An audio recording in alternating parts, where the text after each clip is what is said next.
안녕하세요. 이경은이라고 합니다. 저는 한국양성평등교육진흥원에서 폭력 예방 그리고 성평등 강사로 활동하고 있습니다. 오늘 성인지 감수성 교육을 50분 정도 진행하려고 하고요. 제목은 타인의 입장에서 공감하기입니다. 여러분, 성인지 감수성이라는 말을 들어보셨을까요? 성인지 감수성이라고 하면은 어떤 성에 대한 그리고 성폭력에 대한 어떤 민감성을 기르는 걸 이야기를 해요. 그리고 성폭력에 대해서 어떤 것이 이제 성폭력인지 알아차리고 또 어떻게 하면 우리가 조금 더 평등해질 수 있는지에 대해서도 어떤 생각해 볼 수 있는 그런 어떤 감수성을 이야기를 합니다. 사실 성폭력 예방이라고 하면은 우리한테 뭐 굉장히 낯설거나 어색하거나 동의하기 어렵거나 그런 주제는 전혀 아니에요. 성폭력을 하지 말아야 된다, 성평등해야 된다, 이런 거에 대해서 뭐 반대하거나 잘 모르는 사람은 아무도 없을 거라고 생각을 합니다. 그럼에도 불구하고 우리가 이런 교육을 해야 되고 또 회사 같은 곳에서도 성폭력 예방 같은 것을 목표로 교육을 계속 진행하는 이유가 뭘까요? 저는 이렇게 생각을 해요. 우리가 폭력을 예방한다라고 했을 때 다른 폭력들은 사실 되게 쉽게 공감을 할 수 있습니다. 피해자에게. 예를 들어서 맞았다. 그럼 맞으면 아프죠. 그리고 뭐 물건을 빼앗겼다. 그럼 당연히 싫겠죠. 이런 거에 대해서는 사람들이 비교적 똑같이 공감할 수 있습니다. 근데 성폭력이라는 거는 사람들마다 좀 받아들이는 게 다를 수 있어요. 특히 성별에 따라서 또 뭐 연령에 따라서 어떤 문화에 따라서 하는 어떤 일에 따라서 여러 가지 상황에 따라서 어떤 사람은 굉장히 민감하게 받아들일 수도 있고 또 어떤 사람은 더 취약할 수도 있고 또 어떤 사건이 일어났을 때 그것에 대해서 대항할 수 있는 자원도 굉장히 다를 수가 있습니다.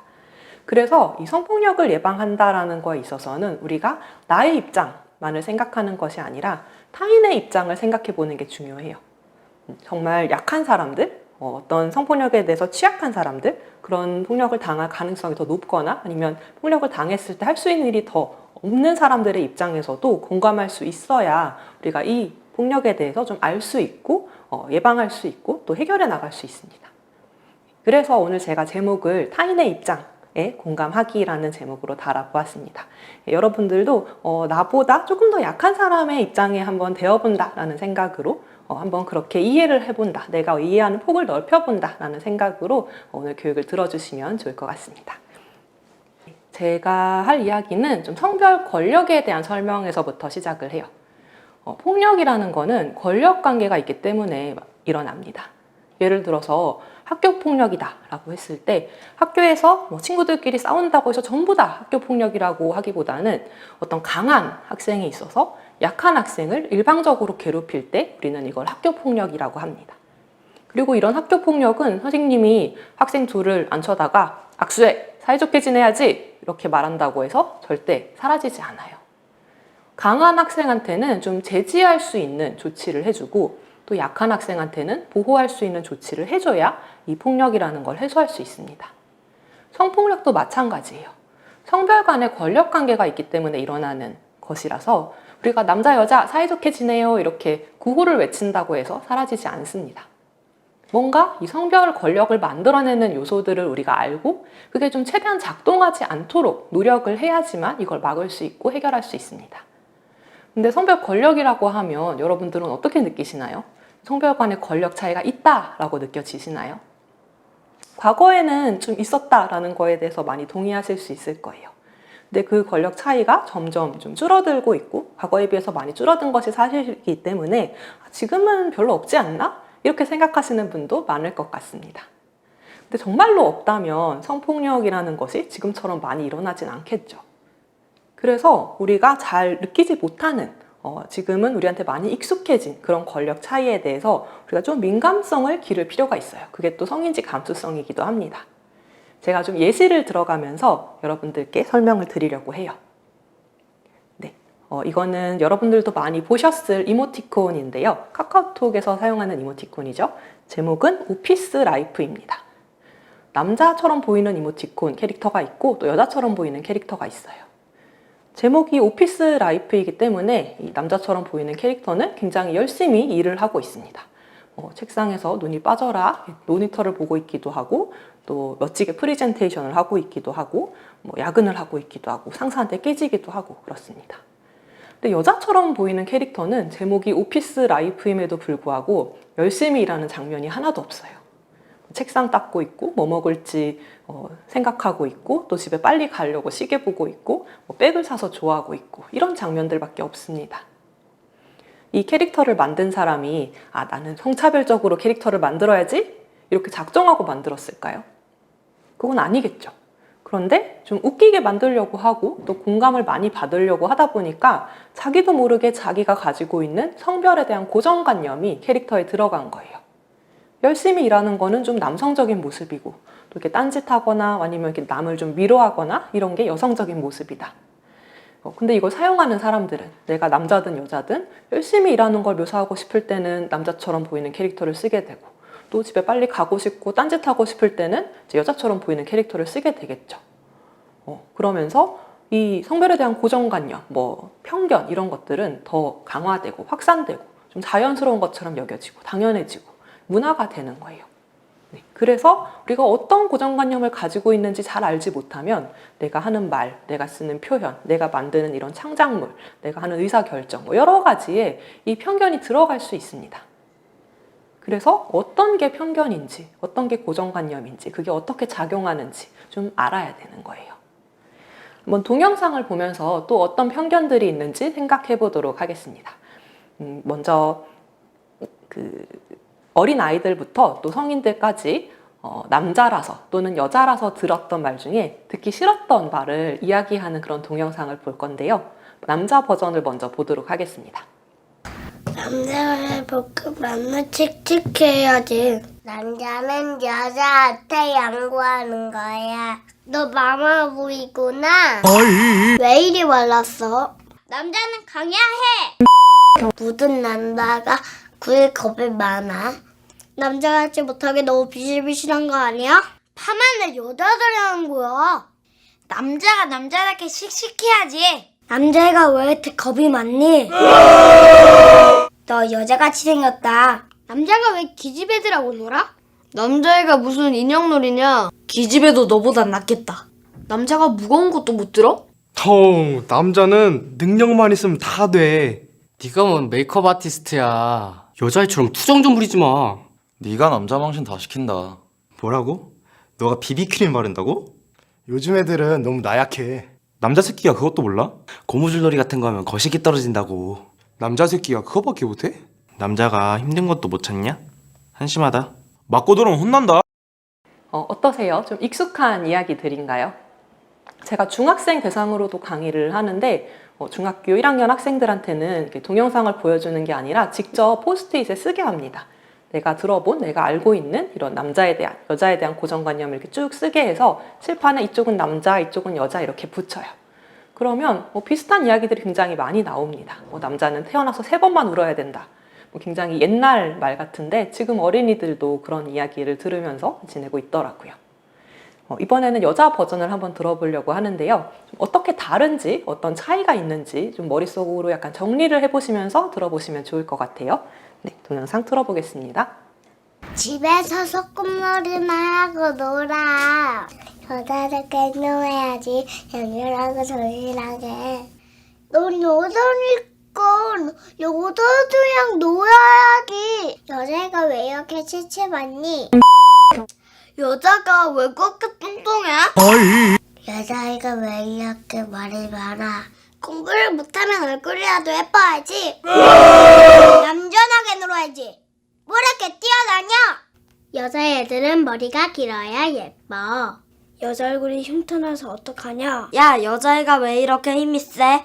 무슨 여자애가 남자애처럼 다리를 쫙 벌리고 왔니? 너 왜 그렇게 행동이 거칠어? 무슨 여자애가 그렇게 많이 먹냐? 넌 여자애가 왜 그렇게 못생겼냐?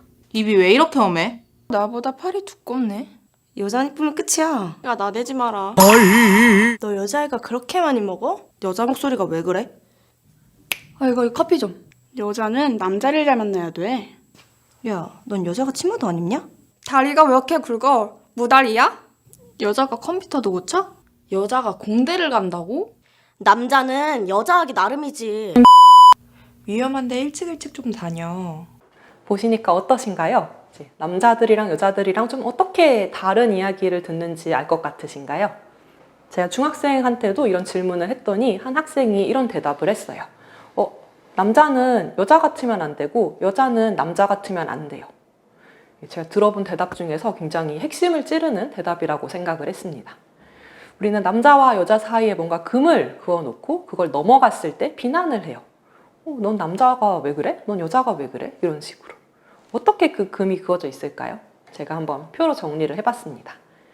세상이 많이 바뀌었다곤 하지만 그래도 여성스럽다, 여자답다 라고 하면은 이런 것들을 뜻해요. 소극적이고 수동적이고 약하고 상냥하고 또 남자답다, 남성적이다 라고 하면은 좀 이런 것들을 뜻하죠. 적극적이고 강하고 씩씩하고.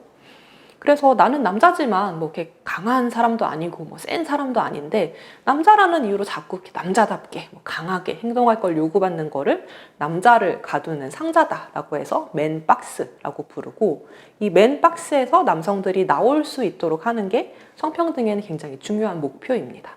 남성들도 뭐 약할 수도 있고 약함을 표현할 수 있고 감성적일 수 있고 뭐 다른 사람을 돌보고 보살필 수 있고 이렇게 되어야 우리가 좀 평등해졌다라고 말할 수 있겠죠. 근데 그렇다면 남자도 이런 고정관념 속에서 차별을 받고 여자도 이런 고정관념 속에서 차별을 받으니까 남자나 여자나 똑같이 차별받는다. 이렇게 말할 수 있을까요? 그럴듯하게 들리시죠? 근데 제가 성별 권력에 대해서 설명하려고 이 이야기를 시작했습니다. 남성들은 이런 고정관념 속에 있기 때문에 뭔가 결정하는 자리, 뭐 중요한 일을 하는 자리, 나서는 자리, 리드하는 자리 이런 데에 가기에 좀 적합하다고 여겨져요. 여성들은 또 이런 고정관념이 있기 때문에 보살피거나 뭐 도와주거나 보조하거나 이런 걸 하기에 좀 더 적합하다고 여겨집니다. 그래서 사회적으로 권력이 있는 자리에는 남성들이 좀 더 적합하다고 여겨지고 여성은 그런 자리에 가기까지 여잔데 저런 것도 하네, 여잔데 저렇게도 할 수 있네 이런 식으로 한번 어떤 시선을 넘어서야 되는 과정이 있는 거죠. 또 1대1 뭐 관계 같은 것에서도 마찬가지입니다. 남성들은 자신이 하고 싶은 것보다 더 세게, 더 강하게, 적극적으로 행동할 거를 자꾸 요구를 받고요.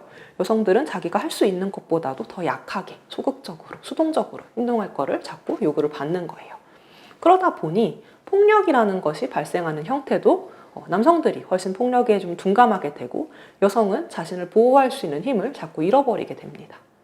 그러다 보니 폭력이 발생하는 형태가 이제 남성이 여성에게 가해를 하는 형태가 굉장히 많아지는 거죠. 이렇게 여성과 남성 또 여성성이라는 것이 어떤 건지 또 보여주는 다른 동영상도 하나 보도록 하겠습니다. 이건 외국 동영상인데요. Run Like a Girl 이라는 제목의 동영상이에요. 여자처럼 뛰어보라는 거죠. 여러분한테 여자처럼 뛰어보라고 하면 어떻게 뛸 것 같으신가요? 제가 동영상으로 보여드리겠습니다. Show me what it looks like to run like a girl. My hair.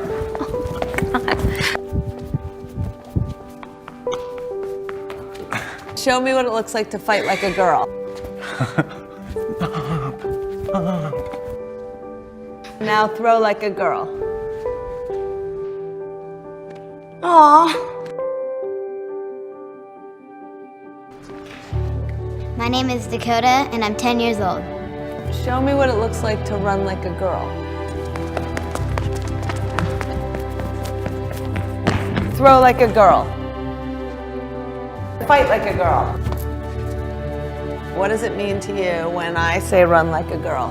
It means run fast as you can. 보시니까 어떠신가요? 어린 여자아이들한테 여자처럼 뛰어봐, Run like a girl이라고 하니까 자기가 할 수 있는 최선을 다해서 뛰었어요. 자기가 girl이고 이제 girl처럼 뛰어보라고 하니까 그냥 자기처럼 뛴 거예요. 근데 성인들한테 여자처럼 뛰라고 했을 때 최선을 다하나요? 아니죠. 못하는 척하고 더 약한 척하고 이런 게 여자처럼 하는 거라고 우리는 배웁니다. 그래서 이제 여성성이라는 거는 하나의 한계로 작용을 하게 돼요. 앞에 동영상에서 이제 남자들이 듣는 이야기들을 쭉 살펴보면은 어떤 기준보다 못했을 때 비난을 받아요.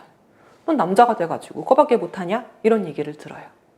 여성들은 어떤 기준을 넘어가면 비난을 받습니다. 야, 넌 여자애가 왜 그래? 이런 얘기를 들어요. 그래서 이 고정관념이라는 것이 남성에게는 좀 압력으로 작용을 합니다. 남자라면 이 이상을 해야 되고 이것도 못하면 넌 여자 같은 거야. 여자들한테는 또 어떤 한계로 작용을 합니다. 여자라면 이렇게 해야지. 이 안에 머물러야지. 그래서 사실은 이 남성과 여성에 대한 차별이 따로 있는 것이 아니라 어떤 여성성이라는 걸 굉장히 약한 위치, 어떤 열위에 있는 위치에 두고 여성들은 그 안에 가두고 또 남성들은 그렇게 하지 못하게 하는 이런 방식으로 차별이 작동을 해요. 그래서 우리가 차별에 대해서 이야기를 할 때 여자 얘기만 자꾸 하는 것 같다라는 생각이 드실 수도 있어요. 하지만 그거는 여성들에게나 남성들에게나 이제 같은 방식으로 작용을 합니다. 남성들도 이제 여성성이라는 것을 보이게 되면은 차별을 받는 형태니까요. 그래서 우리가 차별이라는 것이 좀 어떤 구조로 만들어져 있는지를 좀 이해를 하면 조금 더 여기에 대해서 다가가기가 좀 쉽고 좀 더 감수성을 가질 수 있을 거라고 생각을 합니다.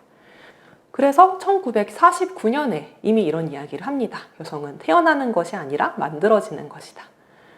과거에는 이런 게 다 생물학적인 거라고 생각을 했어요. 여성은 뭐 신체적인 구조나 기능상 뭐 약할 수밖에 없고 남성은 또 뭐 강할 수밖에 없다. 이건 생물학적인 거다 생각을 했는데 이 당시에 어떤 일들이 일어나냐면 이 서구 사회에서 다른 문화권들에 가보게 돼요. 그래서 뭐 아시아, 아프리카, 폴리네시아 뭐 여러 나라들을 가보니까 이 여성성, 남성성의 모습이 똑같지가 않은 거예요. 굉장히 다양한 거예요. 그래서 이게 생물학적인 게 아니라 좀 사회적, 문화적인 거였구나 라는 걸 알게 돼요. 또 서구 사회 안에서도 굉장히 다양한 사람들에 대한 연구가 진행이 되면서 이 남성이라고 해서 다 비슷한 게 아니고 여성이라고 해서 다 비슷한 게 아니구나. 개인의 차이라는 게 굉장히 다채롭고 이 성별의 차이를 넘어서기도 하는구나. 이런 것들을 알게 돼요. 퀴어 연구 같은 것도 이 당시에 시작이 되게 되고요. 그래서 젠더라는 단어가 이제 이전에는 없었던 단어인데 새롭게 탄생을 하게 됩니다. 이전에 성별을 가리키는 단어는 생물학적인 용어밖에 없었어요. 섹스라는 용어밖에 없었는데 사회문화적으로 성별을 가리키는 단어가 필요하다. 그래야 우리가 성별에 대해서 더 많은 이야기를 할 수 있다라는 인식이 생기면서 젠더라는 단어가 이전에는 그냥 문법 용어였는데 사용이 되는 용어로 바뀌게 돼요. 그래서 이 젠더라는 단어에는 성별에 대한 것들이 이제 문화적으로, 사회적으로 좀 바뀔 수도 있고 변화할 수도 있다. 그리고 변화할 수 있다면 더 평등한 방향으로 변할 수도 있다라는 그런 어떤 지향과 전제 같은 것들이 깔려 있습니다. 그래서 이렇게 젠더에 대해서 우리가 조금 이해를 하면서 성별에 대한 어떤 이해의 폭을 좀 넓혀나가는 그런 이야기를 해보았고요. 자, 이번에는 좀 성폭력에 대한 이야기로 좀 넘어가 보도록 하겠습니다. 우리가 성폭력에 대해서 이해하는데 굉장히 사람마다 다르게 느낀다라는 이야기를 앞에서 했어요. 특히 성별에 따라서 또 뭐 나이에 따라서 어떤 여러 가지 조건에 따라서 우리는 이 민감성이 떨어질 수밖에 없습니다. 어떤 사람들은 다른 사람에 비해서. 좀 그런 것들을 어떻게 설명을 할 수 있냐면 특권이라는 단어로 설명을 할 수 있어요. 우리는 차별이 있다는 이야기는 많이 하기도 하고 또 쉽게 동의를 합니다. 사회적으로 차별을 받는 사람들이 있어. 이건 문제야. 이런 거에는 다들 쉽게 동의를 해요. 근데 누군가가 차별을 받는다는 이야기는 누군가는 차별을 안 받는다는 이야기입니다. 그러면 그 사람은 특권을 가지고 있다는 이야기예요. 차별과 특권은 같은 현상의 동전의 양면 같은 거예요. 근데 우리가 어떤 차별을 받는지에 대해서는 좀 쉽게 느끼는데 어떤 특권을 가지고 있는지에 대해서는 잘 느끼지도 못하고 생각하지 않는 경우가 많습니다. 그래서 좀 특권이라는 게 어떤 건지 이해할 수 있도록 제가 또 동영상을 하나 보여드리도록 하겠습니다. 이건 청년들을 대상으로 한 실험인데요. 한 줄로 청년들이 쭉 서 있다가 질문을 하는 거예요. 긍정적이면 앞으로 가고 또 부정적이면 뒤로 가는 그런 실험입니다. 좀 어떤 질문들을 하고 사람들이 어떻게 움직이는지 영상으로 보시고 이야기해 보겠습니다.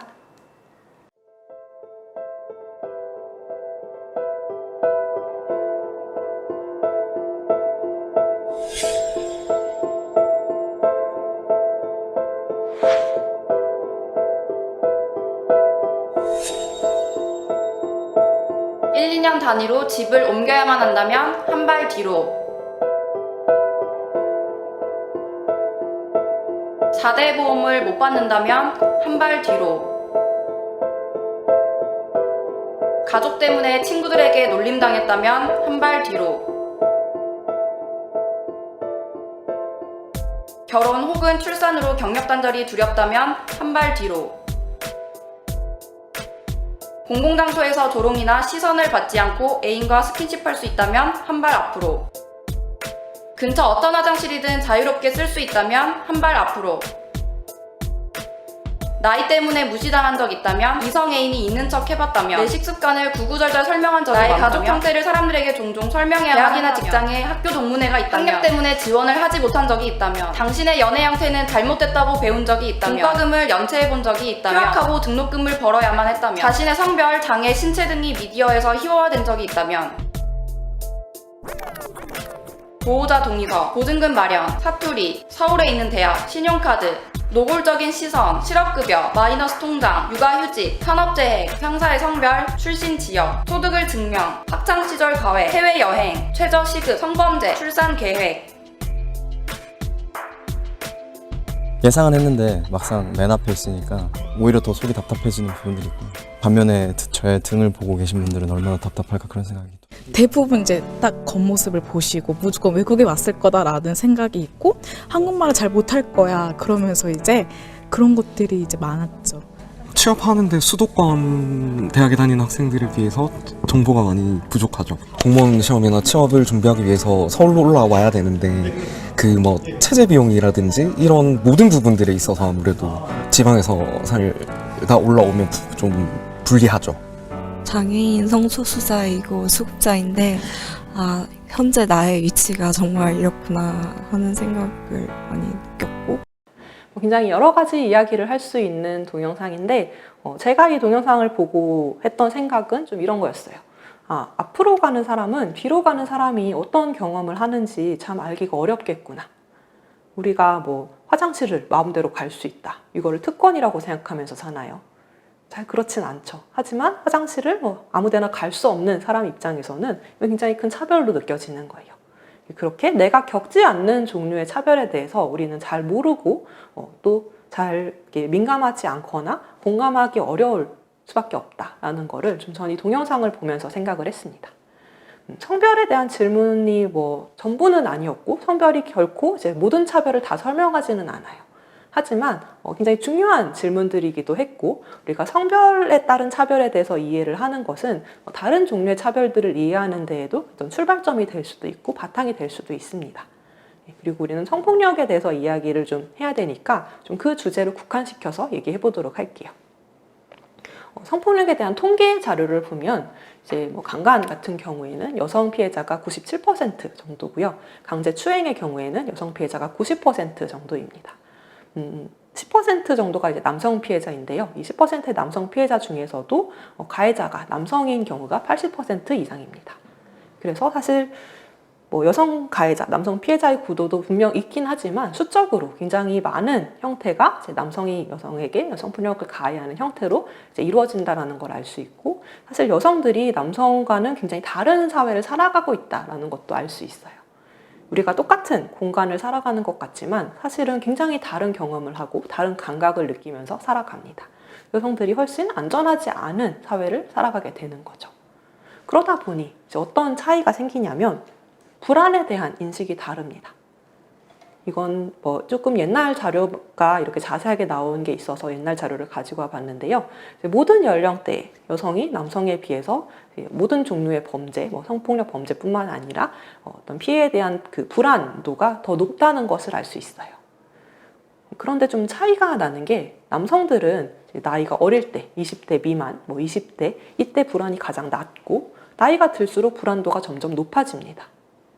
나이가 들면 신체적으로 좀 약자가 되고 좀 가진 것들이 생기면서 내가 피해자가 될 수도 있지 않을까 하는 생각을 과거에 못하다가 하게 되는 것 같아요. 근데 여성들은 20대, 30대, 20대 미만 이때 가장 불안도가 높고, 나이가 들수록 이 불안이 좀 낮아집니다. 왜 그럴까요? 여성도 나이가 들면 신체적으로 더 약자가 되잖아요. 네, 이 차이가 생기는 이유는 아마 앞에서 이야기한 이 성폭력 때문일 거예요.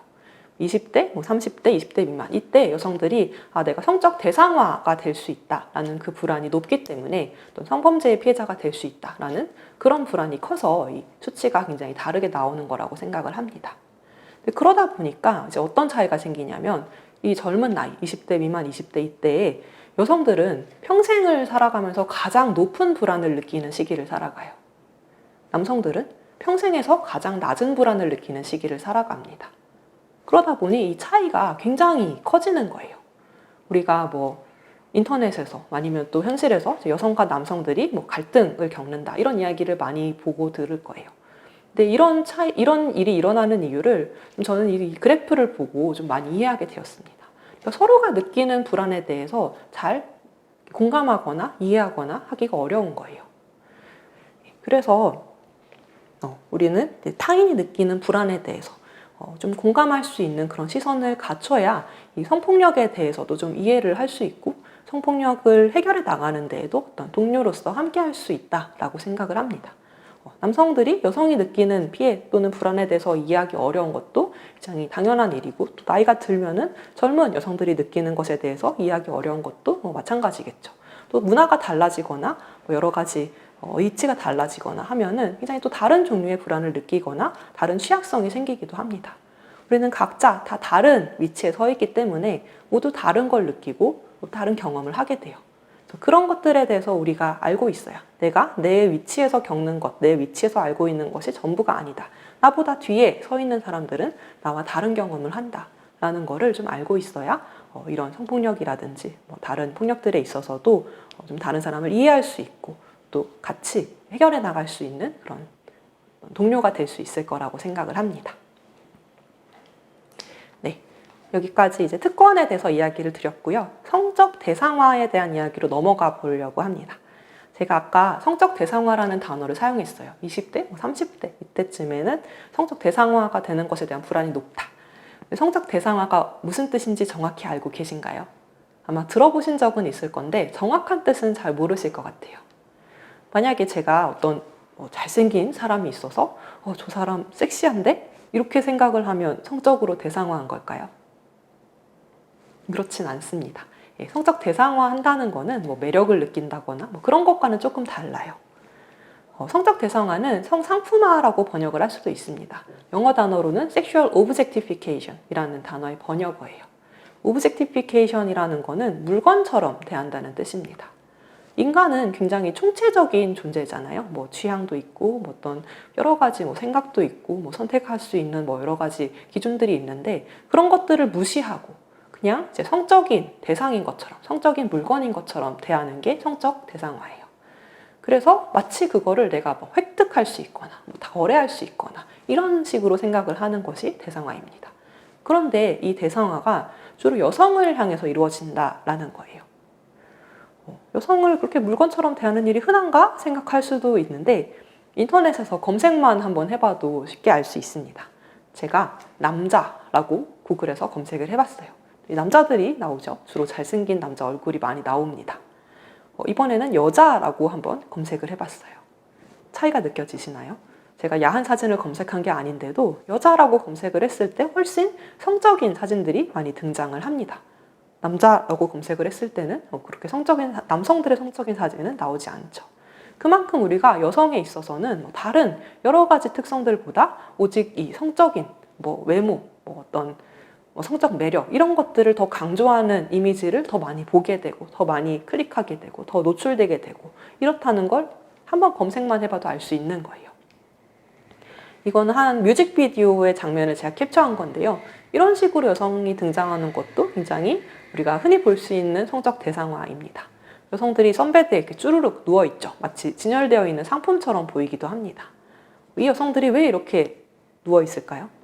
자신의 성적 매력을 이제 드러내는 그런 배경으로 등장을 하는 거죠. 이 장면이 굉장히 이상해 보이거나 아주 특수해 보이거나 그러지는 않을 거예요. 이런 식으로 여성들이 등장하는 장면을 우리는 뮤직비디오뿐만 아니라 광고라든지 게임이라든지 여러 가지 매체에서 많이 보게 됩니다. 그래서 인도에서 한 남자 배우가 이렇게 여성들이 등장하는 광고를 좀 패러디한 영상을 찍기도 했어요. 이걸 한국에서 좀 편집해서 소개한 영상이 있어서 이것도 한번 보시고 이야기해 보도록 하겠습니다. 이 광고 저만 이상한가요?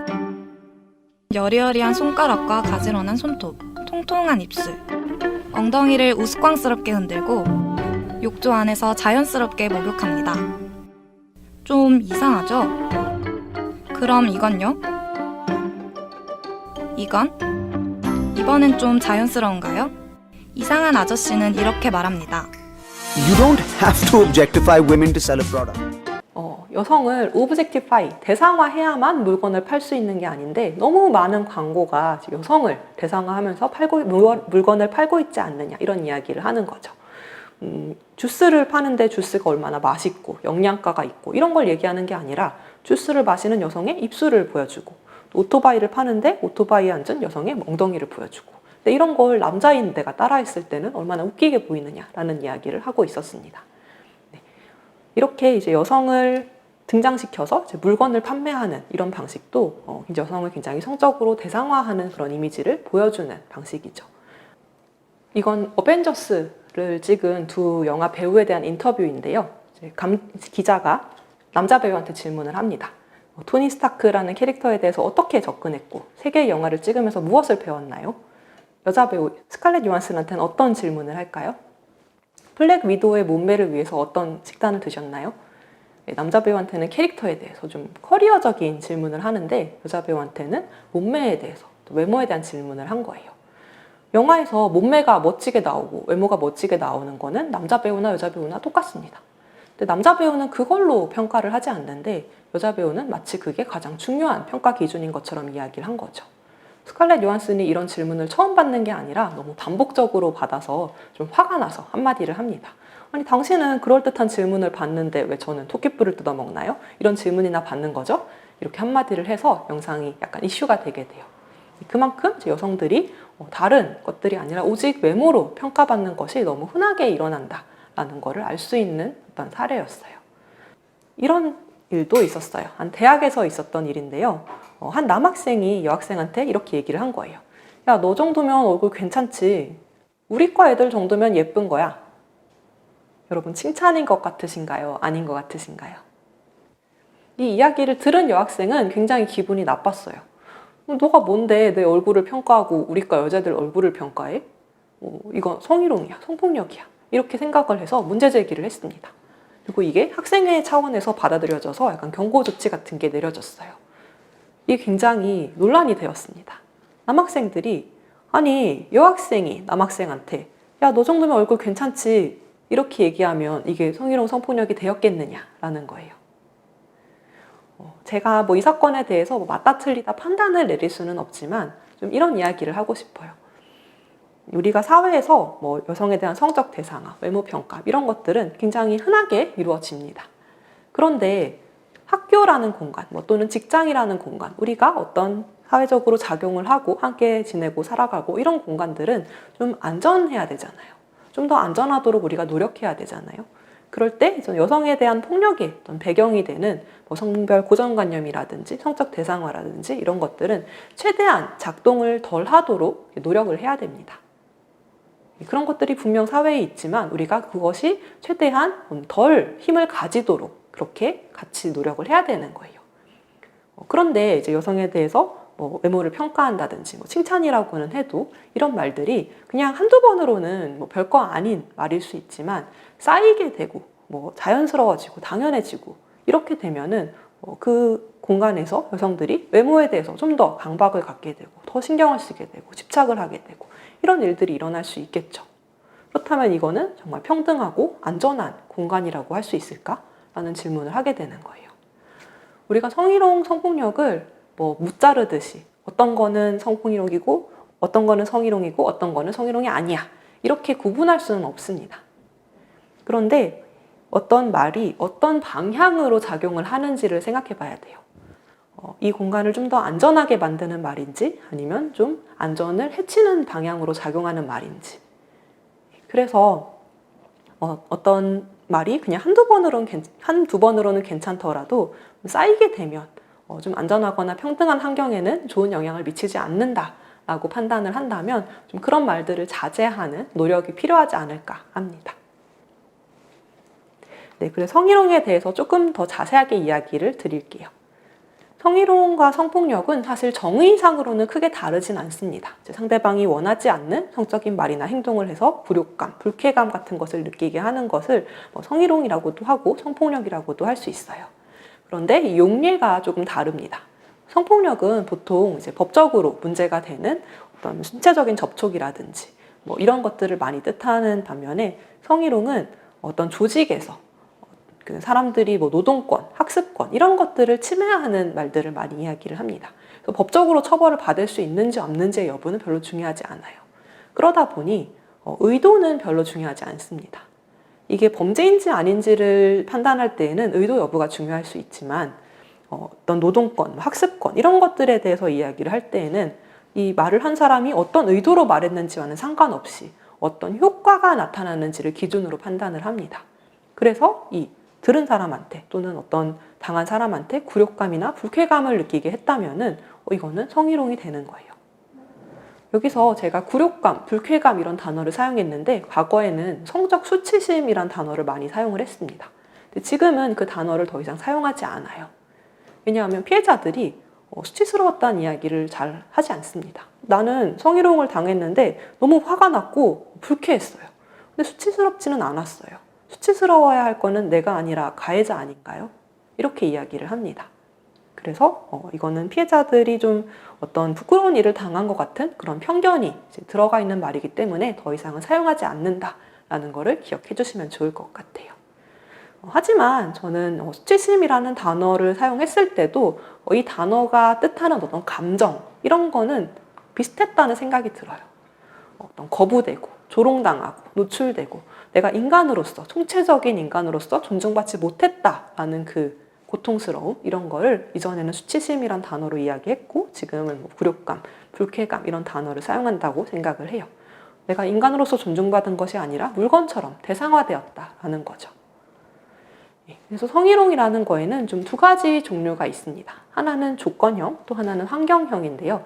조건형은 어떤 주로 권력 관계가 있는 그 관계 속에서 이루어집니다. 그래서 어떤 성적인 요구를 하는 경우에 피해자가 이걸 거부하기가 어려운 거예요. 내가 싫어도 싫어요 하기 예를 들어서 뭐 주말에 잠깐 만나서 뭐 얘기 좀 할래요? 뭐 이런 식으로 이야기를 했는데 거부하면 뭔가 나한테 불이익이 올 수도 있는 것 같은 거예요. 뭐 예를 들어 나를 평가하는 사람이라든지 아니면 뭐 어떤 나를 가르치는 사람인 경우도 가능하겠고요. 아니면 나보다 어떤 식으로든 권력이 있어서 내가 거부했을 때 불이익을 받을 수도 있지 않을까? 그런 어떤 두려운 마음이 드는 거. 이런 상황에서는 성적인 접근을 하는 것이 부적절하다라는 것이 조건형 성희롱의 개념이에요. 그래서 직업상 또는 뭐 여러 가지 그 환경에서 경제적 또는 뭐 여러 다른 방식으로 불이익을 받을 수 있도록 하는 것이 조건형 성희롱인데 이 불이익이 꼭 명시적일 필요는 없습니다. 그냥 그런 가능성이 있는 것만으로도 굉장히 어떤 거부가 힘들어지기 때문에 이런 상황에서는 성적 접근을 해서는 안 된다라는 개념입니다. 환경형 성희롱은 이런 1대1 관계뿐만이 아니라 좀 환경적으로 예를 들어서 성적인 농담을 한다든지 성적인 콘텐츠를 뭐 공유한다든지 이런 것들을 뜻해요.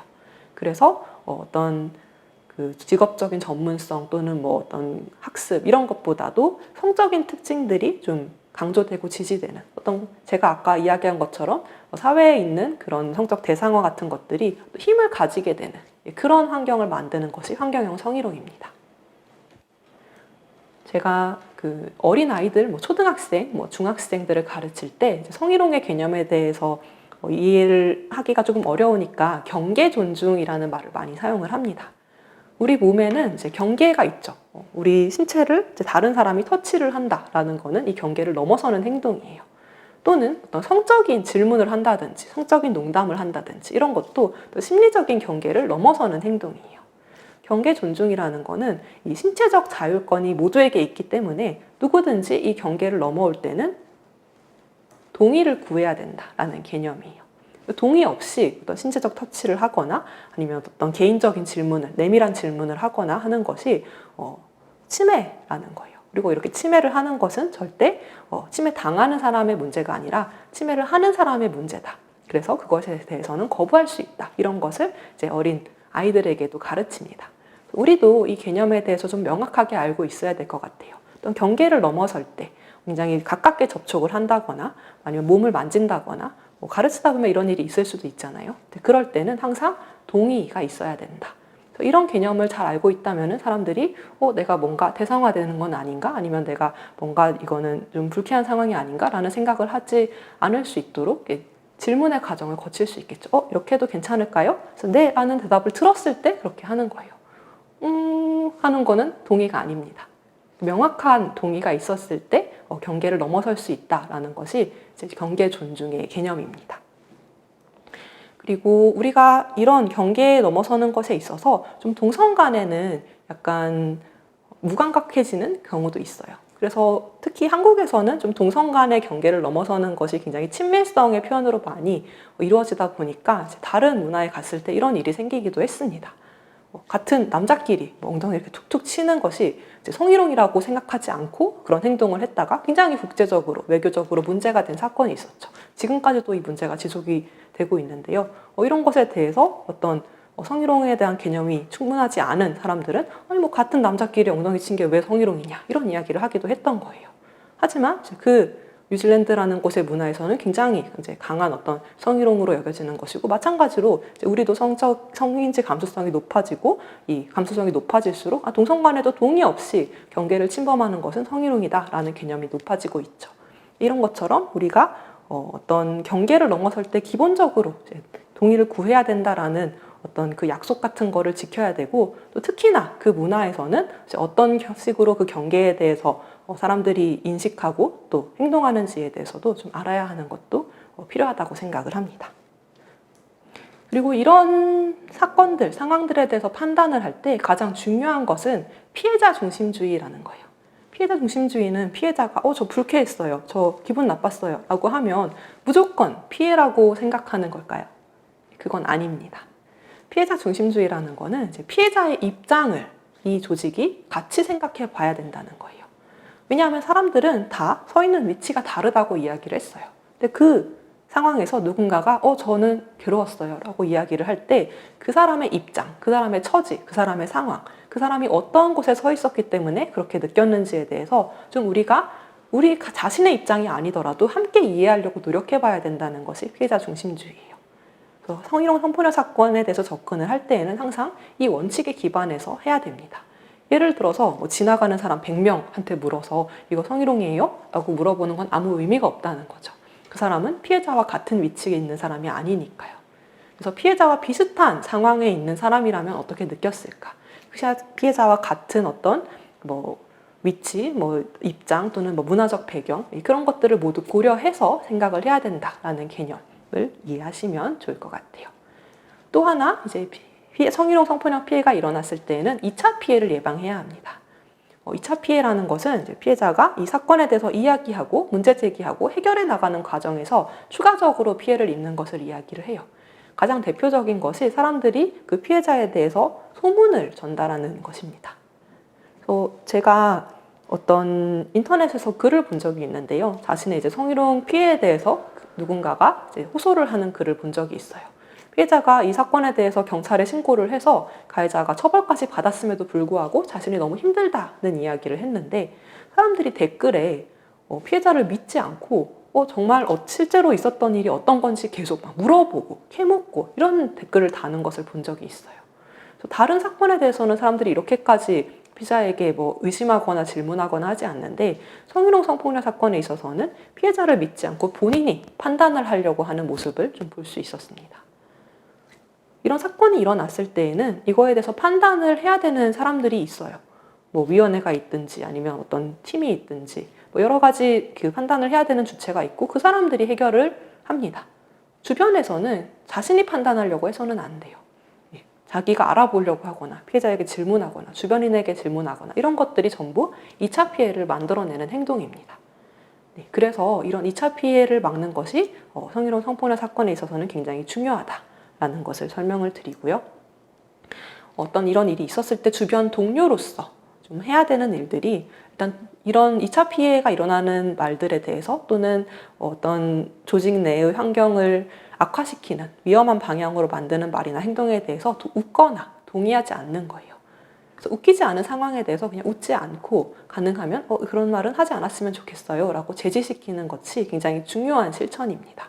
그리고 확인되지 않는 정보를 이제 남에게 이야기하지 않고 내가 끊는 거, 이런 것들도 굉장히 동료로서 중요한 실천이라고 생각을 하고요. 만약에 이제 피해자가 되었을 경우에는 내가 예민한 거 아닌가? 이런 생각이 들 수 있지만 이제 그런 것들로 시간을 너무 낭비하지 않고 좀 적극적으로 행동을 하는 것이 필요하다고 생각을 해요. 그리고 어떤 기록 같은 것을 남기고 다른 사람에게 좀 도움을 요청하고 이런 것들도 피해자에게는 굉장히 중요할 수 있습니다. 그리고 어떤 담당자와 이 사건 처리하는 그 방식에 따라서 내가 활용할 수 있는 그런 자원이 무엇인지 파악하고 어떻게 해결하면 좋을지에 대해서도 좀 미리 이제 알아봐서 사건이 일어났을 때 좀 빠르게 대응할 수 있도록 사전적인 정보를 가지고 있는 것도 필요하다고 생각을 합니다. 그리고 만약에 내가 행위자로 지목이 되었을 때 누군가가 내가 한 말이나 행동이 성희롱이다, 성폭력이다, 내가 성적으로 굴욕적이었다 이렇게 말을 한다면 이거에 대해서 이제 그럴 수 있다. 다른 사람의 입장에서는 내 의도와는 다르게 느낄 수 있다라는 거를 좀 인정할 수 있어야 된다고 생각을 해요. 사람들이 누구나 잘못했다라는 이야기를 들었을 때 쉽게 인정하기는 쉽지 않습니다. 그래서 뭐 자신의 입장을 이야기하게 되고 의도를 설명하게 되고 이렇게 되는데요.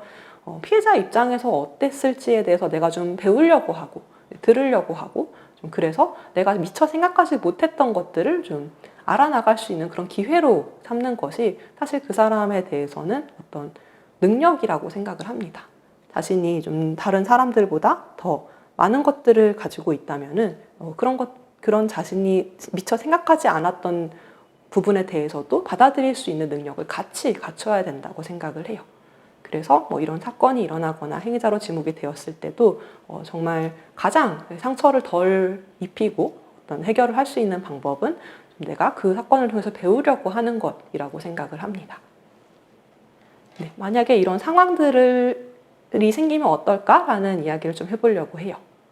자, 만약에 이제 강사로서 어떤 곳에 갔을 때 이런 이야기를 듣게 될 수도 있죠. 뭐 잘생겼어요. 뭐 따로 만나고 싶어요. 뭐 한국에 같이 가고 싶어요. 이런 발언을 들으면서 이제 자꾸 관심을 받았는데 처음에는 그냥 뭐 귀엽네 생각을 했지만 너무 심해져서 뭐 연락이 온다든지 아니면 자꾸 찾아온다든지 뭐 따라다닌다든지 이런 상황이 되면 이제 어떻게 해야 되지? 이런 생각을 한번 같이 해보려고 합니다.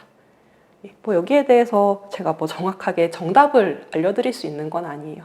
뭐 그때그때 상황에 따라서 아니면 어떤 환경에 따라서 여러 가지 변수가 있을 수 있겠지만 이런 상황에서 가장 좀 중요한 거는 경계를 좀 명확하게 설명해 주는 거라고 생각을 합니다. 어떤 것이 나의 경계이고 이거를 넘어가는 것이 나에게 침해이다. 그래서 내가 이런 거에 대해서는 어떻게 느낀다라는 이야기를 좀 명확하게 해주는 것이 어떤 경계를 좀 침해받는 상황에서 자신이 할 수 있는 일이고 자신의 권리이기도 해요. 그래서 어느 정도 이상으로 나에게 들어오거나 접근을 하는 것은 나에게 굉장히 불편해라는 이야기를 하고 그래서 그런 것을 하지 않을 수 있도록 이 사람이 알 수 있도록 무엇이 지금 침해하는 것인지에 대해서 인식할 수 있도록 하는 것.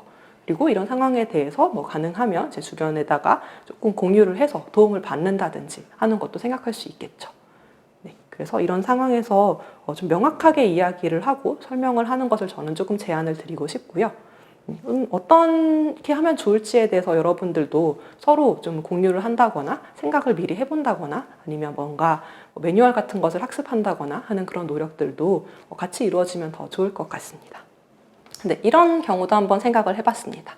이제 강사 입장에서 수강생한테 좀 호감을 느낀 거예요. 근데 수강생도 자신한테 뭐 선물을 한다든지 약간 그런 호감을 보이는 것처럼 느껴져서 나한테 관심이 있나? 조금 내가 접근을 해봐도 되나? 이런 생각이 들었어요. 그래서 수업이 끝난 후에 차 한잔 같이 마실래요? 이런 식으로 연락을 한 거예요. 근데 죄송해요. 시간이 없어요. 이렇게 거절을 했는데 그 이후에 조금 뭔가 불편해진 것 같은 느낌을 받은 거예요. 그래서 내가 잘못 행동한 건가? 이런 생각이 들었습니다. 자, 이런 상황에 대해서도 뭐 여러 가지 뭐 다른 상황들도 있을 수 있겠지만 저는 일단 좀 권력 관계에 대해서 미리 생각을 해야 된다라고 이야기를 하고 싶어요. 이런 어떤 접근에 대해서 사실은 거부를 하는 것이 조금 어려운 상황일 수 있잖아요. 그런 것에 대해서 좀 충분히 고려를 해야 되고 내가 어떤 관심을 표명하거나 아니면 어떤 따로 제안을 한다거나 이런 것에 대해서 수강생 입장에서는 굉장히 부담을 느낄 수 있다. 만약에 거절했다가 내가 뭔가 그 이후에 좀 불편해지면 어떡하지? 뭐 이런 생각을 할 수도 있잖아요. 그래서 기본적으로 좀 수강생이 주는 호의 같은 것에 대해서는 이거는 선생님으로서 주는 호의라는 것에 대해서 좀 생각을 하고 개인적인 접근 같은 거는 저는 좀 일단 최대한 자제하면 좋겠다라고 말씀을 드리고 싶고요.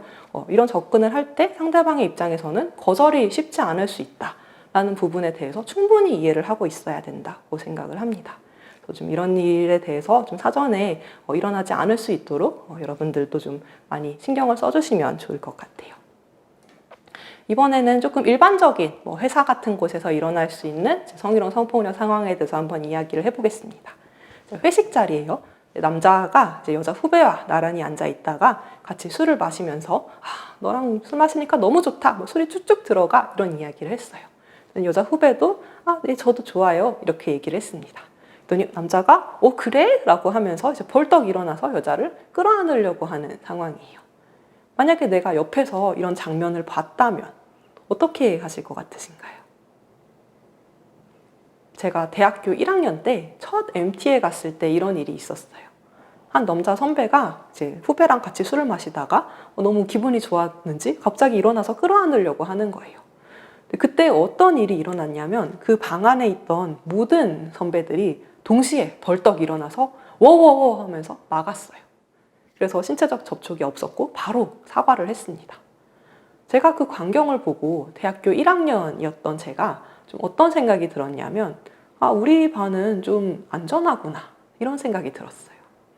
성희롱 성폭력 사건이 일어나지 않아서 안전한 게 아니라 그런 일이 일어났을 때 사람들이 얼마나 주의하고 있고 얼마나 적극적이고 즉각적으로 거기에 대해서 제지하는가, 그게 그곳이 안전한 환경인지 안전하지 않은 환경인지 판단할 수 있는 근거라고 생각을 합니다. 우리는 성희롱 성폭력이 일어나서 안 돼 라고만 생각을 하면 오히려 저는 그런 사건들이 피해자가 말을 하기 어려운 상황이 될 수도 있다고 생각을 해요. 괜히 문제 삼는 거 아니야? 이런 생각이 들 수도 있죠.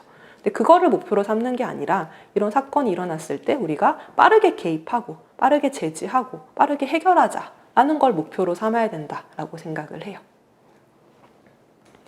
또 하나 사례를 이야기해 보겠습니다. 직장 남자 동료들과 업무를 위해서 단톡방을 만들었는데 거기서 사담을 하다가 여자 동료에 대해서 누군가가 이제 성희롱을 하는 거예요. 이렇게 굉장히 명백하게 이제 성희롱하는 상황을 제가 일부러 설정을 해봤습니다. 근데 그거를 봤을 때 내가 어떻게 해야 될까? 네, 여러분들이 답을 모를 것 같아서 제가 알려드리려고 이 사례를 가져온 건 아니에요. 누구나 생각할 수 있죠. 이거는 문제 제기를 해야 된다, 하지 말라고 해야 된다, 어떤 식으로든. 근데 그렇게 한다라고 생각을 했을 때 이게 막 쉽거나 굉장히 편안하거나 이런 일은 아마 아닐 거예요. 문제 제기를 하고 어떤 사람들한테 제지를 하고 이런 거는 사실은 되게 용기가 필요한 일입니다. 성희롱 성폭력을 막는다는 건 우리가 소극적으로 하지 맙시다 라고 한다고 해서 되는 게 아니에요. 적극적으로 문제 상황에 대해서 개입을 하고 해결하려고 하고 피해자를 지지하고 도우려고 하고 이런 노력들이 필요합니다. 그래서 성희롱 성폭력을 막는 건 굉장히 적극적인 일이고 용기가 필요한 일이고 선택을 해야 되는 일이에요. 그래서 우리가 좀 더 안전한 사회를 위해서, 안전한 조직을 위해서, 안전한 환경을 위해서 조금 더 용기를 내고 노력하고 또 그런 행동들을 하는 사람이 되는 것을 선택하자라는 말씀을 드리고 싶어서 이 사례를 이야기해 보았습니다. 폭력이 없는 사회를 위해서 일단 피해를 막기 위해서는 자신의 감각을 좀 믿어야 돼요. 내가 피해자가 되었을 뿐만 아니라 피해를 목격했을 때도 좀 빠르게 개입할 수 있게 하기 위해서는 자신의 감각을 믿어야 됩니다. 그리고 무엇을 활용할 수 있는지, 내가 어떤 지지를 받을 수 있는지, 어떤 자원이 있는지에 대해서는 그 상황에서는 바로 생각을 하기가 어려워요. 그래서 사전에 어떤 것들을 활용할 수 있는지를 좀 알아보고 그런 것들에 대해서 좀 지식을 가지고 그 상황이 막상 닥쳤을 때 당황하지 않을 수 있도록 준비를 하는 것도 필요하다고 생각을 합니다.